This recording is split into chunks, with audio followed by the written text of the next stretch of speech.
and that every one of us who is following the law should convict and remove Alejandro Mayorkas for aiding and abetting a criminal invasion of the United States of America.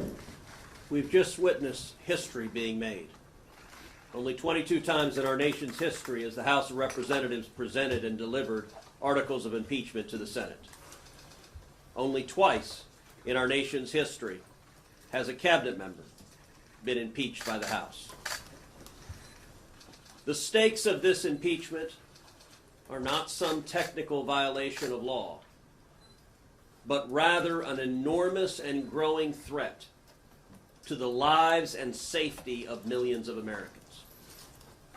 Every year, under Joe Biden and Alejandro Mayorkas, we have seen millions of illegal aliens crossing into this country. Alejandro Mayorkas actively aided and abetting the criminal invasion of this country by criminal drug cartels and illegal aliens, and the consequences have been day after day after day migrants dying. 853 in the last year. The consequences have been day after day after day, little boys and little girls being brutalized by human traffickers. The consequences have been day after day after day, hundreds and even thousands of women being sexually assaulted by human traffickers. The consequences, which the House managers read out loud in the articles of impeachment, have been enriching the Mexican drug cartels to a level never before seen in history. In 2018, the drug cartels made roughly $500 million from human trafficking.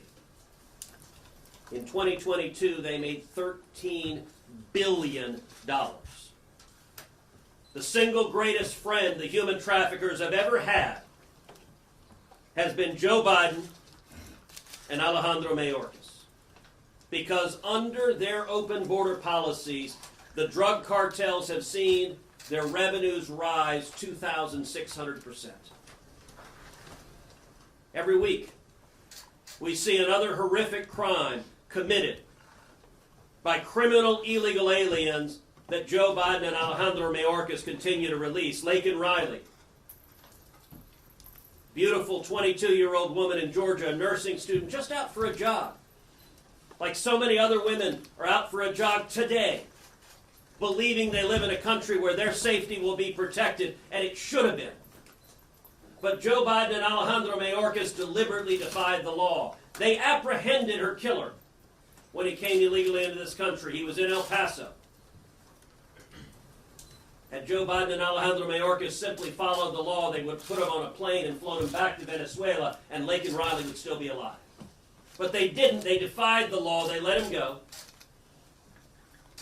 And he went to New York City, another sanctuary city, where he was apprehended again, this time for endangering the safety of a child. If New York City had simply followed the law, if they'd put him in jail, Laken Riley would still be alive. But again, New York City let him go, and this murderer came down to Georgia and beat Laken Riley to death with a brick. Jeremy Caceres, a 2-year-old little boy in Prince George's County, Maryland, just miles from where we are right now, murdered by an illegal alien Joe Biden and Alejandro Mayorkas released. And just a couple of weeks ago, we saw another tragic case. We've discovered that Alejandro Mayorkas and Joe Biden aren't simply allowing millions of illegal aliens in at our southern border, they're actually flying them in from their home countries. Over 320,000 last year, including one individual they flew from Haiti to Boston, Massachusetts. When he got here in Boston, Massachusetts, what did he do? Well, he was just arrested for violently raping a 15-year-old girl who's severely disabled. The consequences of this open border invasion are enormous, and interestingly enough, what you just saw is apparently terrifying. The men and women, the House managers who are here, and thank you for your service coming here, scare the living daylights out of Chuck Schumer and the Democrats.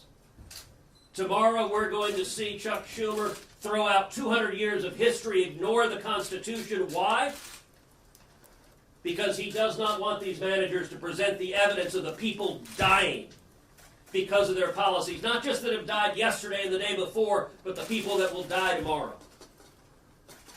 You want to know how terrified the Democrats are of hearing the evidence?